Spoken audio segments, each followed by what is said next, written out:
Puji nama Tuhan. Shalom saudaraku yang kekasih, kita bersyukur kasih setia Tuhan sepanjang hari buat kehidupan saya dan saudara sampai detik ini. Semua bukan karena kuat, gagah, atau karena kebaikan saya dan saudara lakukan sepanjang hari, tetapi karena cinta Tuhan kepada saya dan saudara. Dalam keadaan apapun Tuhan menerima saya dan saudara. Bahkan bukan dengan hal yang baik saja, tapi ketika kita berdosa, ketika kami merasa tidak layak, di situ Tuhan mau menerima saya dan saudara. Untuk itu, mari kita mau percaya, kita mau serahkan hati kita. Katakan, hatiku percaya Tuhan. Saat kami tidak melihat jalan yang sebenarnya harus kami terima, tetapi ketika kami percaya kepada Engkau, ada jalan. Terima kasih Tuhan. Saat ku tak melihat jalan-Mu, saat ku tak mengerti rencana-Mu, namun tetap ku pegang janji-Mu, pengharapanku ada padamu. Saat ku tak melihat jalan-Mu, saat ku tak mengerti rencana-Mu, namun tetap ku pegang janji-Mu, pengharapanku hanya padamu. Hati kami mau percaya Tuhan, ku percaya, hati kami mau percaya Tuhan. Oh jaya, hatiku percaya,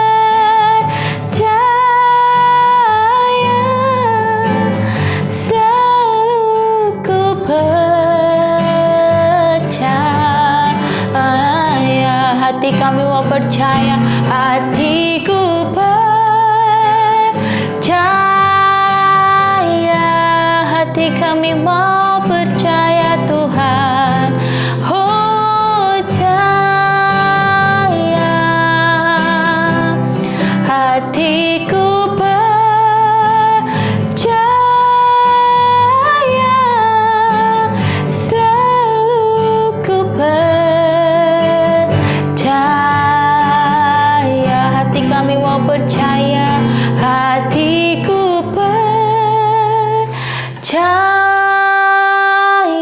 Ini kami Tuhan, hatiku percaya, hati kami mau percaya, hatiku percaya,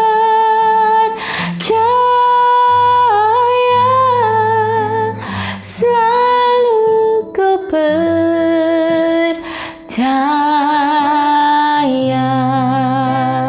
selalu ku percaya,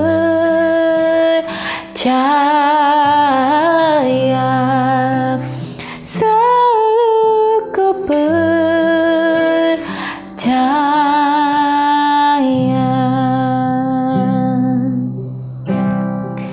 Hati kami mau percaya, kami mau percaya Tuhan. Haleluya. Oh, I believe in you, Lord. I believe, Jesus. Oh, aku percaya Tuhan. Kami mau percaya di dalam-Mu Tuhan. Hati kami mau percaya menanti jawaban-Mu.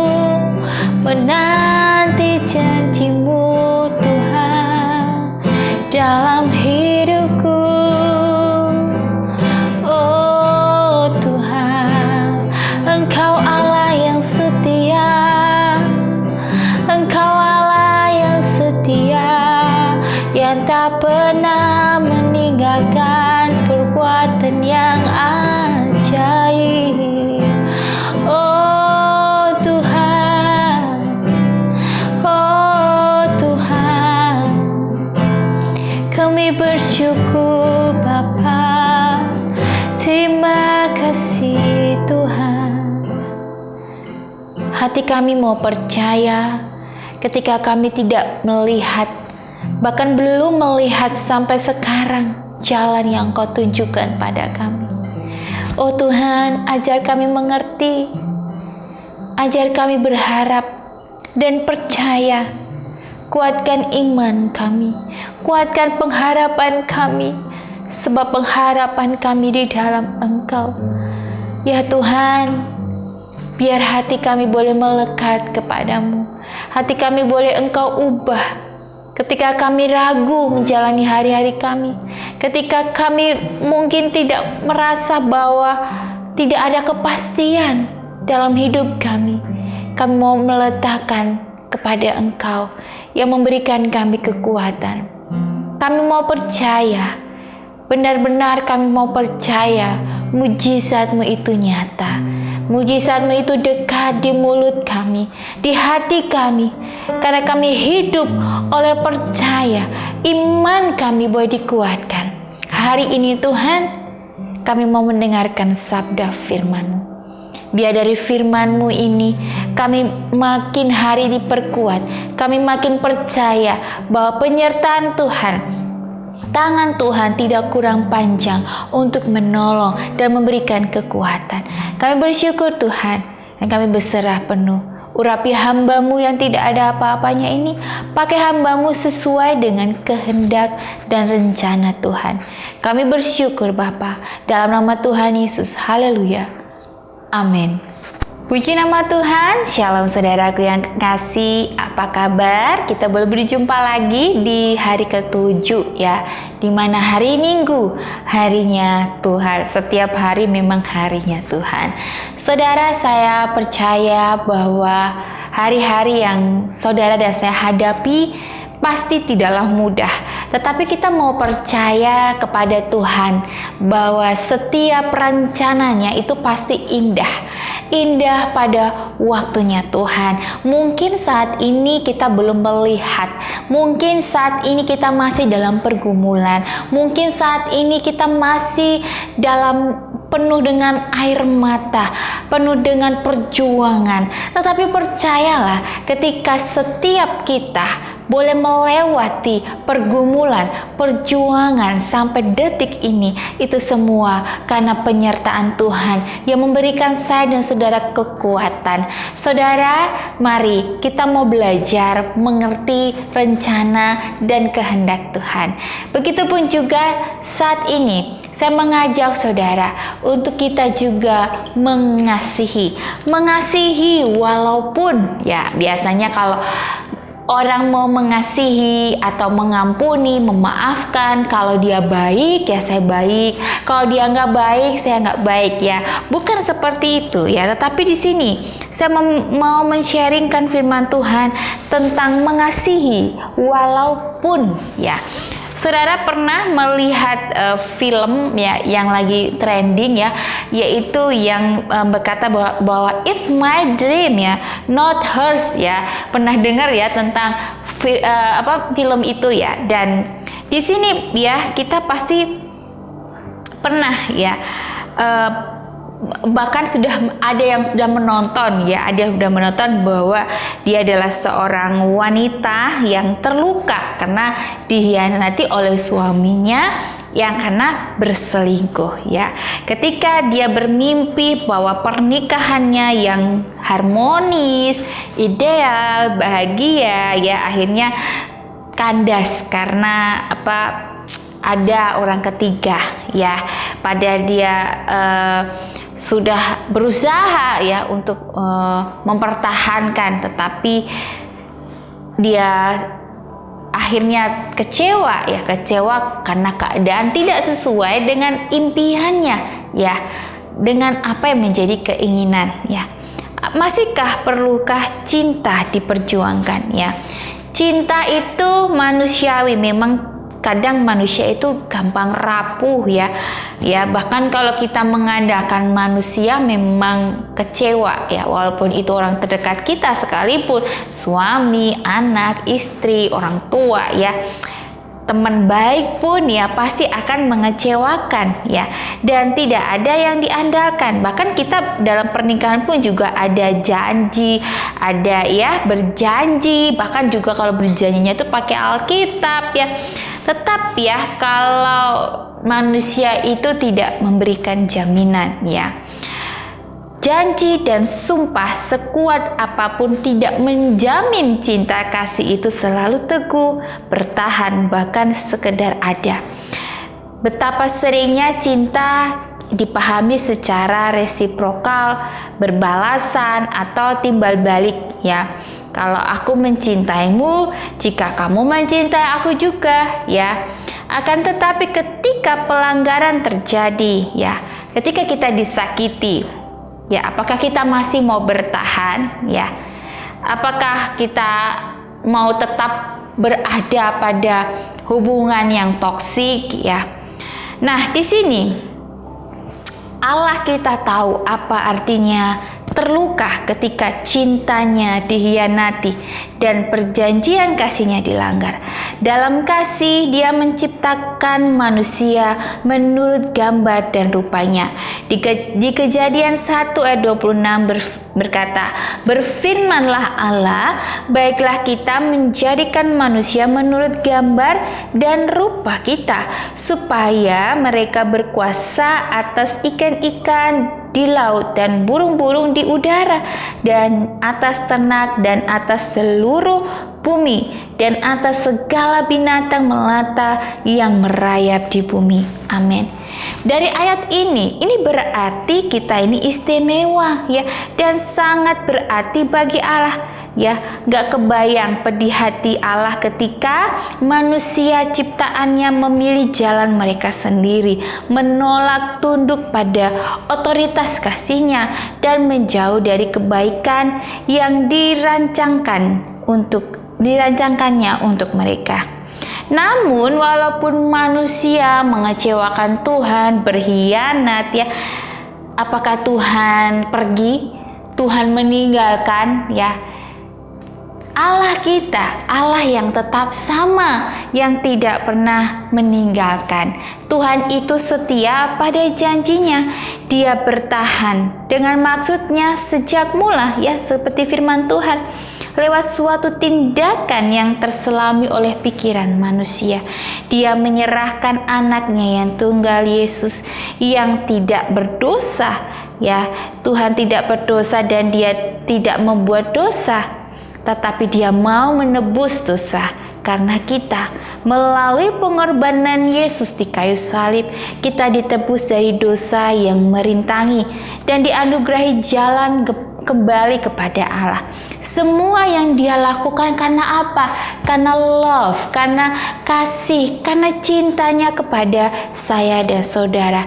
Karena begitu besar kasih Allah akan dunia ini, sehingga ia telah mengaruniakan anaknya yang tunggal, supaya setiap orang yang percaya kepada Tuhan tidak akan binasa, melainkan beroleh hidup yang kekal. Amin, saudara. Di Yohanes 3 ayat 16 mengatakan demikian, bahwa sungguh ajaib kasih Allah, tidak bisa diselami, tidak bisa kita pikirkan. Kasih Allah itu ya, kalau sebagai manusia ya, kita sudah mundur ketika kita menghadapi situasi kondisi keluarga yang tidak mengenakan ya, seperti tadi film yang tadi ya, It's My Dream Not Hers gitu ya. Di situ kita belajar bahwa manusia memang tempatnya salah, tempatnya mengecewakan, bukan suami istri aja, dalam pertemanan pun juga demikian ya. Tetapi di sini Tuhan sebenarnya mau mengingatkan saudara dan saya bahwa tidak ada kasih seperti kasih Yesus, kasih yang sempurna, kasih yang tidak membedakan. Ya, ketika kita berdosa, ketika kita mengkhianati Tuhan, Tuhan sedih iya, tetapi Dia tidak, Allah yang tidak kecewa. Dia tidak meninggalkan kita, tetapi Dia tetap setia ya. Setia sampai akhirnya ya, ketika Tuhan di firman Tuhan Yohanes 3:16 berkata bahwa supaya orang yang percaya kepada Tuhan itu tidak akan binasa, melainkan beroleh hidup yang kekal. Kesetiaan Tuhan, Dia ingin supaya saudara tidak binasa. Ya, Tuhan itu tidak capek-capeknya menegur saudara dan saya. Tuhan itu selalu ada kasih kesempatan. Ya, ketika saudara pernah merasa ya, ketika saya sendiri ya, saya sibuk kerja. Ketika saya sibuk kerja, Tuhan kasih saya sakit. Di situ saya berpikir ya, saya sakit karena saya sibuk kerja. Saya tidak menjaga kesehatan dengan baik. Saya memiliki hubungan dengan Tuhan juga tidak baik karena ya sudah capek ya. Kayaknya Tuhan kasih sakit. Sebenarnya ya, sakit itu bukan semata karena mendatangkan kecelakaan, tetapi justru ya, sakit itu membuat saya dan saudara untuk beristirahat sejenak ya. Kalau kita kerja terus ya, Tuhan, kalau bisa kita sehat gini ya, kita sehat, kita kerja terus ya, kita nggak istirahat, kita nggak jaga kesehatan, kita juga jadi lupa sama keluarga, kita juga jadi lupa punya saat teduh dengan Tuhan ya. Akhirnya Tuhan cari cara supaya kita ini beristirahat dengan apa? Dengan berikan sakit ya. Kalau sakit pasti beristirahat ya. Dan saya pun merasakan, saya mengambil hikmah ketika sakit. Saya belajar bahwa oh, Tuhan menginginkan saya sejenak berdiam di hadirat Tuhan, merenungkan kebaikan-kebaikan Tuhan. Karena Tuhan sebenarnya tidak membutuhkan saya dan saudara dengan kesibukan duniawi, tetapi Tuhan ingin saya dan saudara punya hubungan pribadi yang baik dengan Tuhan, punya komunikasi yang baik dengan Tuhan, punya waktu yang lebih dengan Tuhan. Kalau kita punya waktu yang baik dengan Tuhan, pasti dengan keluarga pun akan baik. Bahkan di orang sekitar kita pun juga akan baik. Dan yang pasti dengan satu tujuan, bahwa kita mau memuliakan Bapa kita di surga.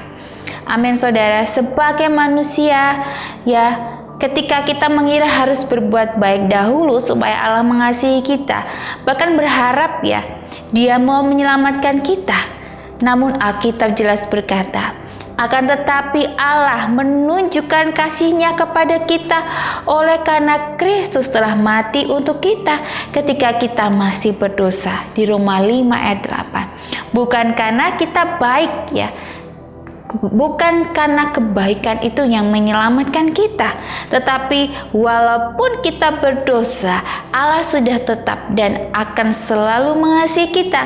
Mengasihi walaupun bukan mengasihi karena ya. Kalau manusia kan ya, aku mengasihi kamu karena kamu mengasihi aku, kamu mencintai aku karena kamu mencintai aku baik sama kamu karena kamu baik ya. Ada yang pernah berkata, ya kalau kamu baik, aku baik, lebih baik dari itu. Tapi kalau kamu jahatin aku pun juga lebih jahat daripada itu. Ayo, siapa yang pernah berkata seperti itu? Dulu pun saya juga pernah berkata seperti itu. Ya kalau kamu baik, aku baik. Kalau kamu jahat, aku jahatin kamu juga. Ya, itu berarti mengasihi karena. Ya, tetapi di sini kita mau belajar mengasihi walaupun tersakiti, walaupun dihina, walaupun gak dianggap, walaupun difitnah. Mengasihi itu tidak ada syarat ya, tidak ada syarat ketentuan berlaku ya seperti yang dunia tawarkan, tetapi mengasihi itu untuk siapapun ya, bahkan bagi kita itu adalah musuh kita ya. Karena kalau kita bilang ya udahlah saya mengasihi, tetapi hanya dari mulut, tapi kita masih dendam, kita masih mengingat kesalahan orang itu, berarti orang ini tidak mengerti artinya mengasihi itu sebenarnya bukan orang itu, tetapi untuk dirinya sendiri, untuk kita sendiri. Jangan mau kita dipenjarakan karena hal-hal yang masa lalu yang menyakiti, yang membuat kita jadi kecewa. Memang Tuhan itu hadirkan seperti itu untuk apa sih? Untuk mendewasakan kita. Iman kita ini kalau orang mau bertumbuh itu pasti ada aja problem, ada aja struggle, ada aja hal-hal yang tidak mengenakan. Namanya bertumbuh. Orang bertumbuh mau naik level itu sebenarnya yang digoyah tuh mental, hatinya. Ya, kalau orang hatinya sudah besar, hatinya dewasa dalam berpikir, dalam bertindak, pasti dia akan naik by step, level-level dalam kehidupan.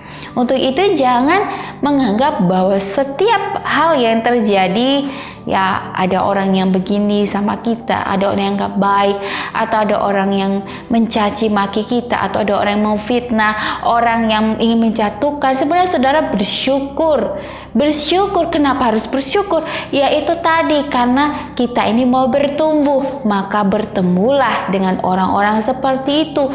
Karena dari mereka ya kita dikuatkan, iman kita diteguhkan, kita semakin percaya kepada Tuhan, bukan kepada manusia. Ya, untuk itu hari-hari ini jangan berharap pada manusia dan jangan berharap pada pengertian sendiri, tetapi berharaplah kepada Tuhan. Amin, saudara. Seorang yang menyadari anugerah kasih Allah yang begitu besar tentu rindu meneruskan kasih tersebut kepada sesama.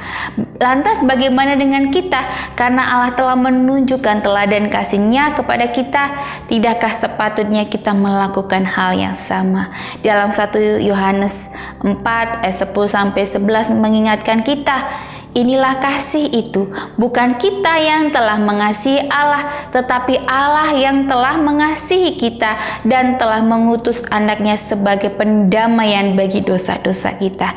Jika Allah sedemikian mengasihi saya dan saudara, maka haruslah kita harus saling mengasihi. Seseorang yang menyadari anugerah kasih Allah yang begitu besar tentu rindu meneruskan kasih tersebut kepada sesama. Jadi kita harus memilih bersikap mengasihi, walaupun memang tidak semudah mengucapkan ya, tetapi secara manusiawi kita kadang cenderung juga menolak. Namun ingatlah, dalam kasih-Nya Allah itu pasti memampukan kita. Ya, kasih Allah tidak boleh membenarkan perbuatan dosa kita. Karena itu pertama-tama kita perlu mengakui dosa dan kelemahan kita yang tidak sanggup mengasihi seperti Dia. Lalu mintalah anugerah Allah agar kita beroleh kekuatan. Jadi kalau saudara ingin dapat kekuatan, minta kepada Tuhan. Ya, menunjukkan dan meneruskan kasih-Nya walaupun sulit ya. Mari kita mau belajar bersama-sama mengasihi, bukan dengan perkataan, dengan lidah mah gampang ya, tetapi dengan perbuatan dan dalam kebenaran. Amin, saudara. Mari kita mau berdoa. Tuhan, kami mau belajar mengasihi walaupun Tuhan kami tersakiti, kami kecewa, kami tidak dianggap, tetapi Tuhan mengajarkan kami untuk mengasihi. Untuk itu kami minta kekuatan daripada-Mu Tuhan ketika kami harus menghadapi orang-orang yang sebenarnya membuat kami sesak di dada. Tetapi kami Tuhan minta kekuatan-Mu tercurah dalam hidup kami. Maka ada kekuatan buat kami mengasihi tanpa syarat. Seperti Engkau mengasihi kami dalam keadaan berdosa. Ketika kami Tuhan sampai saat ini masih memendam, masih belum mengampuni, memaafkan, hamba-Mu berdoa, Tuhan jamah hati yang mendengarkan hari ini. Tuhan jamah, Tuhan lembutkan hati, minta kekuatan kepada Tuhan supaya Tuhan mau melembutkan hati saudara untuk mengasihi tanpa syarat. Karena mengasihi itu bukan untuk orang yang kita kasihi, tetapi untuk diri kita, untuk pekerjaan Tuhan, untuk berkat Tuhan boleh dicurahkan dalam kehidupan kami Tuhan, supaya kami tidak menyimpan penyakit-penyakit hati. Kami mau buang penyakit-penyakit hati, kami boleh dibebaskan, kami boleh memiliki damai dan sukacita, karena hati kami mau diperbaharui. Seperti Engkau mengampuni dosa kami, Memang kami manusia berdosa, tetapi kami mau belajar seperti Engkau, mengasihi tanpa syarat, mengasihi tanpa memandang siapapun. Kami percaya dan kami berserah. Engkau yang mengubah, Engkau yang memberikan yang terbaik dalam hidup kami. Kami mau belajar mengerti rencana-Mu Bapa. Dalam nama Tuhan Yesus kami bersyukur dan berterima kasih. Haleluya. Amin. Puji nama Tuhan. Shalom.